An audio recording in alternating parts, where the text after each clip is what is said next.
Imagine a world of roaring plains and dusty airfields. This is where Maria lived, a woman who loved the smell of jet fuel and the rumble of engines. But Maria wasn't a pilot or a mechanic, not even a fancy officer. She worked with cargo, the stuff that planes carried to faraway places. People often called her simple because she wasn't loud or flashy. She preferred quiet work, carefully packing boxes and securing them for flight. But Maria had a secret dream, a big one that buzzed in her heart like a hummingbird's wings. She wanted to be part of the Canyon mission. The Canyon mission was a super important job. Way out in the wilderness, hidden deep in a giant canyon, was a team of scientists. They were studying rare birds so special they needed protecting. But the canyon was hard to reach. The only way to get them food, medicine, and equipment was by airplane, specifically a C-130 cargo plane. These brave pilots would fly low through the narrow canyon, dropping crates of supplies. It was dangerous work. The wind howled, the rocks were sharp, and one wrong move could spell disaster. Only the best, most experienced crews were chosen. And that's why Maria's dream felt so far away. People thought she was too simple, too ordinary to be involved in something so important. They didn't see the fire in her eyes, the cleverness in her hands, or the determination in her heart. They just saw a woman who packed boxes. Little did they know, Maria had a secret weapon, a special crate that could change everything. The Canyon mission wasn't just a supply run. It was a lifeline. Imagine a tiny outpost nestled between towering red rocks, so remote that the only way in or out was by air. That's where Dr. Eris and her team lived, studying the sky dancers, birds with feathers that shimmered like rainbows. These birds were incredibly rare, and Dr. Eris believed they held secrets that could help understand the whole ecosystem. But studying them in the canyon meant relying on the C-130 planes for everything. Food, water, medicine, even the special cameras and notebooks they needed, all came in those big, clunky crates. The pilots were skilled, brave, but the canyon was a tricky place. Wind gusts could whip around corners, and the air could suddenly drop, making it hard to control the plane. And the drop zone? It was a small, rocky clearing, barely big enough to land a small plane, let alone a giant C-130. That meant the crates had to be tough, able to withstand the impact of hitting the ground hard. Standard crates often broke apart, scattering supplies and putting the scientists at risk. Sometimes precious medicines were destroyed or food spoiled. That's why Maria's dream of being part of the Canyon mission was so important to her. She knew she could make a difference, that her special crates could keep those scientists safe and help them continue their important work with the sky dancers. She just needed a chance to prove it. In charge of the Canyon mission was Commander Thompson, a man as sturdy and unyielding as the canyon walls themselves. He was a decorated pilot, a veteran of countless missions, and he took his responsibilities very seriously. He trusted experience, proven methods, and the opinions of people he considered his equals. When Maria first approached him about joining the mission, he barely looked up from his paperwork. He saw a woman, small and quiet, who worked in the cargo bay. He didn't see a problem solver, a dedicated innovator, or a potential lifesaver. He just saw a woman. "The Canyon mission is no place for amateurs," he boomed, his voice echoing in the hangar. "It requires skill, precision, and a certain toughness." He glanced at Maria, a dismissive look in his eye. "Packing boxes is one thing, young lady. Surviving a canyon drop is quite another." He believed women were perfectly capable, of course, of many things. Just not this. Not his mission. He needed pilots who could wrestle a plane through hurricane-force winds, navigators who could pinpoint a target in zero visibility, and cargo specialists who understood the importance of following protocol. And in his mind, Maria didn't fit the bill. He valued tradition and what he knew worked, and, despite the frequent breakage, he knew that the standard crates got the job done eventually. He simply couldn't risk trying something new, something different with lives at stake. He politely, but firmly, dismissed her, turning back to his charts and leaving Maria standing there, her heart sinking like a stone. But Maria wasn't one to give up easily. She might have been quiet, but she was also incredibly determined. Every day, she went back to the cargo bay and poured her heart and soul into her work. She wasn't just packing boxes. She was solving problems. She studied the way the standard crates were built, the weak points that caused them to break apart on impact. She experimented with different materials, stronger woods, and new ways to reinforce the corners. She learned about shock absorption, calculating the precise amount of padding needed to protect delicate equipment. She even designed her own special parachute system, a small but mighty addition that would help slow the crate down just before it hit the ground. It wasn't just about keeping the supplies safe. It was about keeping the scientists safe too. Damaged crates could mean lost supplies, which could lead to hunger, illness, and even danger from the wild animals that roamed the canyon. She meticulously labeled each item, creating an easy-to-understand system so that Dr. Eris and her team could quickly find what they needed. She knew exactly how much weight each crate could hold, how to distribute the items for maximum stability, and how to secure everything so that nothing would shift during the flight. All this knowledge, all this care, all this innovation stemmed from her deep desire to contribute meaningfully to the canyon mission and protect the people who depended on it. Even though Commander Thompson had dismissed her, Maria refused to let his doubts define her. She would show him and everyone else what she was capable of. The day the canyon mission team was officially announced, Maria felt a pang of disappointment. It wasn't just that she wasn't chosen. It was the way Commander Thompson had dismissed her ideas without even considering them. He'd selected a team of experienced pilots and cargo specialists, all seasoned veterans. They were confident, capable, and completely unaware of the innovative solutions Maria had developed. "We need people we can rely on," Commander Thompson had declared during the announcement, his voice booming across the hangar. "People who understand the importance of following procedure and getting the job done right." He gestured towards the chosen team, a group of smiling faces radiating competence. "These are the best of the best." Maria watched from the sidelines, her heart heavy. She knew in her gut that the standard crates they were using weren't good enough. She'd seen them fail too many times, scattering supplies and endangering the research team. But no one had listened to her. No one had given her a chance to prove that her crates were better. She was told, politely but firmly, that her experimental designs were too risky for such an important mission. They couldn't afford to take chances, they said. They needed to stick with what they knew. So, Maria was left behind, her dreams of helping the Sky Dancer scientists seemingly dashed. All she could do was watch and hope that the chosen team, with their standard crates, would be enough to keep everyone safe. A knot of worry twisted in her stomach, a feeling that something was about to go terribly wrong. The chosen team, led by Captain Reynolds, was everything Commander Thompson had hoped for. They were a well-oiled machine, each member knowing their role perfectly. The pilot, a steely-eyed veteran named Johnson, had flown through worse storms than the canyon could throw at them. The navigator, a young woman named Chun, was a whiz with maps and instruments. And the cargo specialists, a pair of burly men named Miller and Jones, knew how to load and secure a crate faster than anyone else. Their C-130, nicknamed the Eagle, was a reliable workhorse, its engines roaring with power. It was loaded with the standard crates, each packed according to the established protocol. They were filled with everything the scientists needed: food rations, medical supplies, research equipment, and even a few small luxuries to boost morale. As they prepared for takeoff, there was an air of confidence and excitement. They were the best of the best, ready to face any challenge the canyon might throw at them. They waved to the ground crew, their smiles wide and reassuring. They knew they were carrying the hopes and dreams of the scientists on their shoulders. But as Maria watched the Eagle rumble down the runway and soar into the sky, her feeling of unease only grew stronger. She couldn't shake the image of those standard crates breaking apart, scattering their precious cargo across the canyon floor. She knew that experience was important, but she also knew that sometimes a fresh perspective and a little bit of innovation could make all the difference. She just hoped, for the sake of the scientists and the crew of the Eagle, that she was wrong. As the Eagle approached the canyon, the weather began to change. The sky, which had been clear and blue, turned a menacing shade of gray.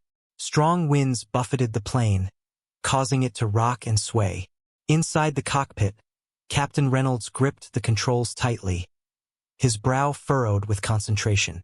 "We're experiencing some turbulence," he announced over the intercom, his voice calm but firm. "Everyone, please remain seated and buckle your seatbelts." The canyon walls loomed closer, their jagged edges shrouded in mist. The wind howled through the narrow passages, creating a deafening roar.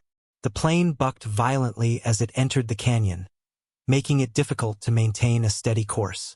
"This is worse than we expected," Chun said, her fingers flying across the navigation console.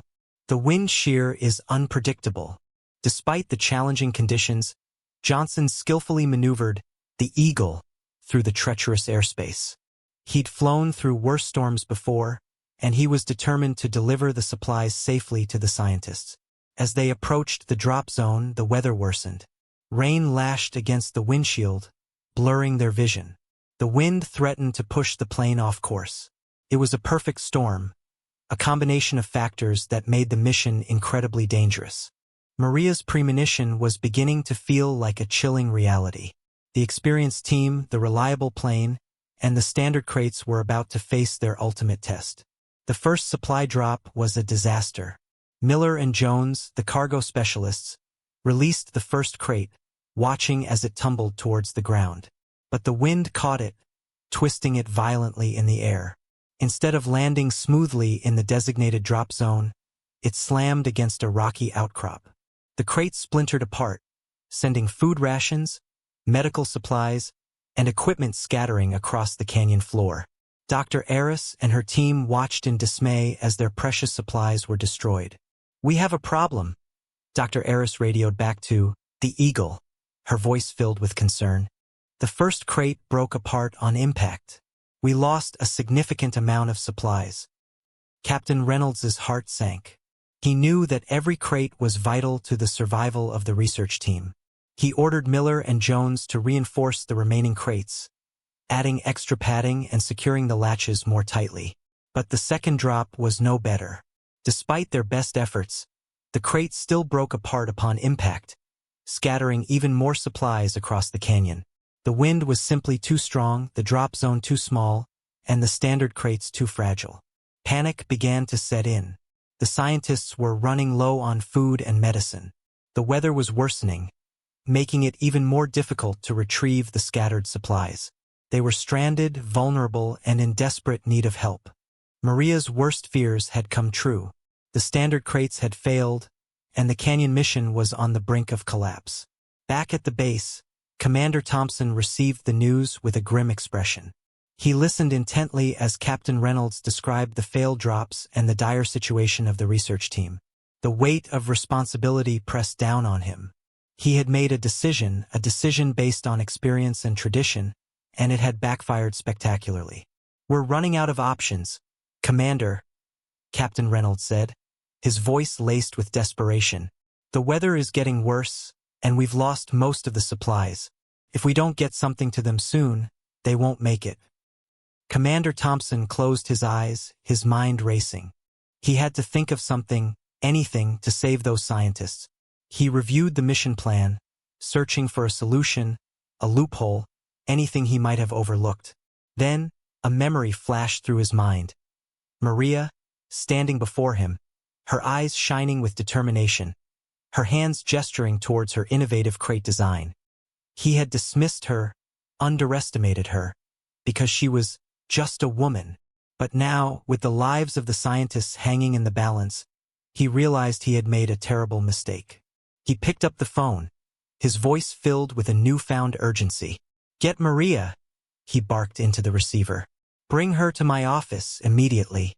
He knew it was a long shot, a desperate gamble. But at this point, Maria and her special crates were their only hope. The scientists' survival depended on it. Dr. Eris huddled with her team inside their small research outpost, the wind howling outside like a hungry wolf. They rationed their remaining food, dividing the meager portions into even smaller shares. The medical supplies were running dangerously low, and several team members were starting to show signs of illness. "We need those supplies," Dr. Eris said, her voice strained. "We can't continue our research without them, and more importantly, we can't survive much longer if we don't get more food and medicine." She grabbed the radio, her hand trembling slightly. "This is Dr. Eris to base. Do you read? We are in critical need of supplies. The previous drops were unsuccessful. The crates broke apart and we lost everything. We are running out of food and medicine. Please send help as soon as possible." Her message was filled with desperation, a plea for survival that echoed across the airwaves. She described their dwindling resources, the worsening weather, and the growing sense of hopelessness that threatened to engulf them. She emphasized the importance of the sky dancers, the rare birds they were studying, and the potential scientific breakthroughs that could be lost if they were forced to abandon their research. Her words painted a vivid picture of their plight, a stark reminder of the human cost of the failed mission. Back at the base, Commander Thompson listened to her message, his heart heavy with guilt and responsibility. He knew that time was running out and that every second counted. He had to act fast before it was too late. Maria arrived at Commander Thompson's office, her heart pounding in her chest. She wasn't sure what to expect. Had she done something wrong? Was she going to be reprimanded for questioning the mission plan? Commander Thompson stood up as she entered, his face etched with worry. "Maria," he said, his voice uncharacteristically subdued. "I need your help." He explained the situation, the failed drops, the desperate plea from Dr. Eris, and the dwindling hope of rescuing the research team. He admitted that he had been wrong, that he had underestimated her and her innovative crate design. "I was so focused on tradition, on experience, that I failed to see the potential of your solution," he confessed, his gaze meeting hers with sincerity. "I was blinded by my own prejudices. Can you forgive me?" Maria was stunned. She had never expected to hear those words from Commander Thompson. But there was no time for recriminations. The scientists' lives were on the line. "What do you need me to do, Commander?" she asked, her voice filled with a newfound resolve. "I need you to prepare one of your special crates," he replied. "Load it with the most essential supplies, the food, the medicine, everything they need to survive. And then, I need you to fly it to the canyon and drop it to them. Are you willing to do that?" Maria didn't hesitate. "Yes, Commander," she said, her eyes shining with determination. "I'm ready." This was her chance, her opportunity to prove herself and save the day. She wouldn't let them down. Maria sprang into action, her movements precise and efficient. She knew exactly what needed to be done, and she wasted no time in getting started. She gathered her special crate, the one she had painstakingly designed and built, the one that was stronger, more durable, and better equipped to withstand the harsh conditions of the canyon. This crate was different.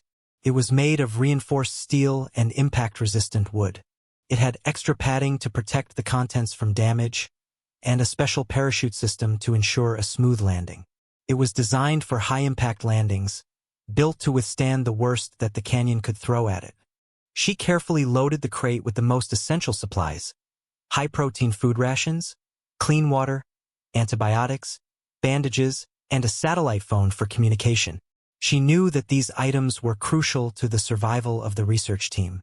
She also included a few small comforts, like a deck of cards and a box of chocolates, hoping to lift their spirits during this difficult time. As she worked, the other members of the base rallied around her, offering their support and assistance. They knew that Maria was their only hope, and they were determined to do everything they could to help her succeed. Even Captain Reynolds and his team, back from the canyon, offered their expertise. Working together, they transformed Maria's crate into a beacon of hope, a lifeline for the stranded scientists. Within hours, the crate was ready, packed, and secured for flight. It was time for Maria to take to the skies and face the canyon herself. The C-130 carrying Maria and her special crate roared down the runway and lifted into the stormy sky. As the plane climbed, Maria felt a mix of excitement and fear. This was it, her moment to prove herself, to save the scientists, to make her dream a reality. The flight to the canyon was turbulent and harrowing. The wind buffeted the plane, and the rain lashed against the windows, making it difficult to see. The pilot, a seasoned veteran named Captain Olson, fought valiantly to maintain control of the aircraft. Maria sat in the cargo bay, her eyes fixed on her crate. She knew that the lives of the scientists depended on its success. She rechecked the straps, ensuring that everything was secure. She ran through the calculations in her head, double-checking the drop coordinates and the timing of the parachute release. The pressure was immense. She knew that everyone was counting on her, Commander Thompson, the pilot, the ground crew, and most importantly, Dr. Eris and her team. She couldn't afford to fail. As they approached the canyon, Captain Olson turned to her, his face grim. "It's even worse than before," he said. "The wind shear is extreme, and the visibility is almost zero. Are you sure you want to go through with this?" Maria took a deep breath, her eyes shining with determination.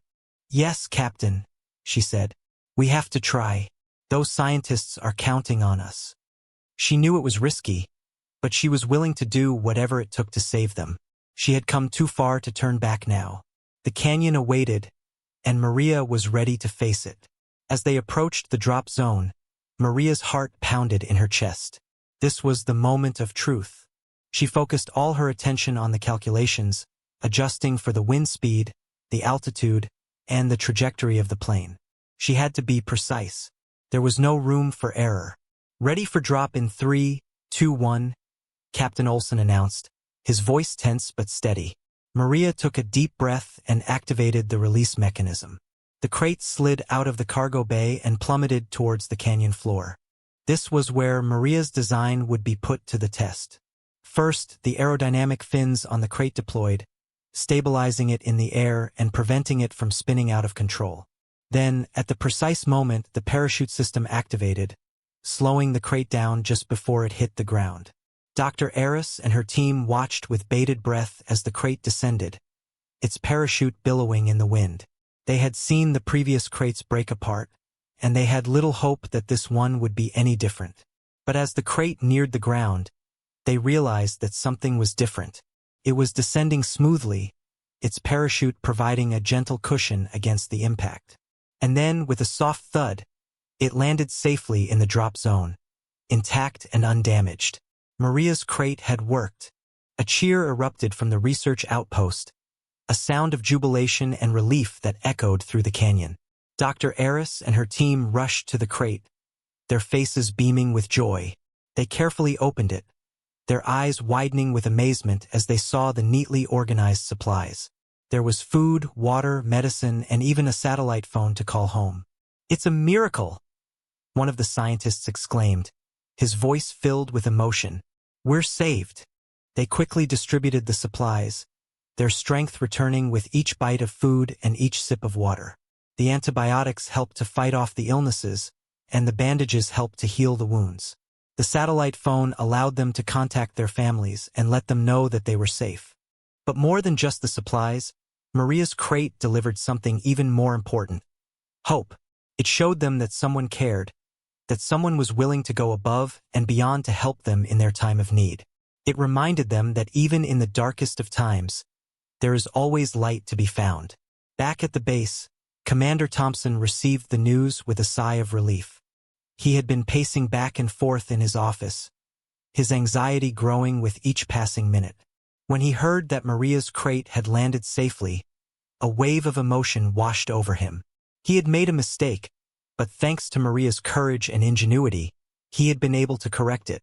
He knew he had to apologize properly. When Maria returned to the base, Commander Thompson was waiting for her. He stood tall and proud, but his eyes were filled with humility. He extended his hand to her, a gesture of respect and gratitude. "Maria," he said, his voice sincere, "I want to apologize for underestimating you. You were right and I was wrong. Your skill and ingenuity saved those scientists. You saved the canyon mission." He acknowledged her expertise, her dedication, and her unwavering belief in her own abilities. He admitted that he had been blinded by his own prejudices, and that he had failed to see her true potential. "You are a valuable asset to this team, Maria," he continued, "and I am honored to have you working with us." He then presented her with a commendation, a formal recognition of her outstanding contribution to the Canyon mission. The entire base erupted in applause, celebrating Maria's success and acknowledging her as a hero. Maria accepted the commendation with grace and humility. She knew that she had proven herself, not just to Commander Thompson, but to everyone who had ever doubted her. She had shown them that even a simple woman could achieve great things, if she was given the opportunity. From that day forward, Maria was treated with the respect and admiration she deserved. She became a role model for other women in the base, inspiring them to pursue their dreams and challenge the limitations that others had placed upon them. The rescue of the research team was a moment of great celebration for everyone involved. It was a testament to Maria's unwavering determination, her innovative thinking, and her refusal to give up on her dreams. It was also a powerful reminder that everyone has something valuable to contribute, regardless of their background or their perceived limitations. Maria's story became a legend at the base, a symbol of hope and inspiration. It showed that prejudice and stereotypes can be overcome, and that anyone can achieve great things if they are given the opportunity to shine. The Canyon mission continued, with Maria playing a key role in ensuring the safe and reliable delivery of supplies to the research team. Her crates became the standard, replacing the old, unreliable ones that had caused so much trouble in the past. Commander Thompson learned a valuable lesson about the importance of valuing everyone's talents and perspectives. He made it his mission to create a more inclusive and equitable environment at the base, where everyone felt respected and empowered to contribute their best work. The story of Maria and the Canyon mission was a reminder that even the simplest of people can make a profound difference in the world. It was a celebration of the power of innovation, the importance of perseverance, and the triumph of the human spirit. Proved that, with a little bit of courage and a lot of determination, anything is possible. With their supplies replenished and their spirits lifted, Dr. Eris and her team were able to resume their research on the sky dancers. They worked tirelessly, observing the birds' behavior, studying their habitats, and documenting their unique characteristics. One day, while exploring a remote section of the canyon, they stumbled upon a sight that made their hearts skip a beat. They discovered a nest unlike any they had ever seen before. It was larger, more elaborate, and occupied by birds with plumage that was distinctly different from the other sky dancers. After careful observation and analysis, they realized that they had discovered a new species of bird, a close relative of the sky dancers, but with its own unique traits and adaptations. It was a scientific breakthrough of immense significance, a discovery that would shed new light on the biodiversity of the canyon and the evolution of avian species. They named the new species Maria's sky dancer, in honor of the woman who had saved their lives and made their research possible. It was a fitting tribute to Maria's contribution, a lasting legacy that would inspire future generations of scientists and adventurers. The discovery of Maria's sky dancer brought renewed attention to the Canyon mission and the importance of protecting the fragile ecosystem of the canyon. It served as a reminder that even in the most remote and challenging environments, there are still wonders to be discovered, and that with courage, determination, and a little bit of luck, anything is possible. Maria's sky dancer became a symbol of hope, perseverance, and the power of human ingenuity. Maria continued to work on the Canyon mission, becoming an integral and respected member of the team. She wasn't just the cargo specialist anymore. She was a problem solver, an innovator, and a leader. Her ideas were valued, her opinions were sought, and her expertise was recognized. She worked alongside Commander Thompson, Captain Reynolds, and the other members of the team, collaborating on new strategies, improving existing procedures, and ensuring the safety and well-being of the research team.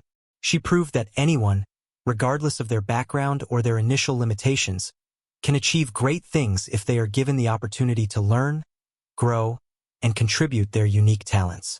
Maria's story became an inspiration to people everywhere, a reminder that even the simplest of individuals can make a profound difference in the world. She showed that courage, determination, and a belief in oneself can overcome any obstacle, and that the greatest achievements often come from those who are willing to challenge the status quo and defy expectations. And so, Maria, the simple woman who was once denied the Canyon mission, became a legend, a hero, and a symbol of hope for generations to come. Her story would be told and retold, inspiring others to pursue their dreams, to challenge their limitations, and to never give up on the power of their own potential. Because in the end, it's not about where you start, but about where you're going and the difference you make along the way.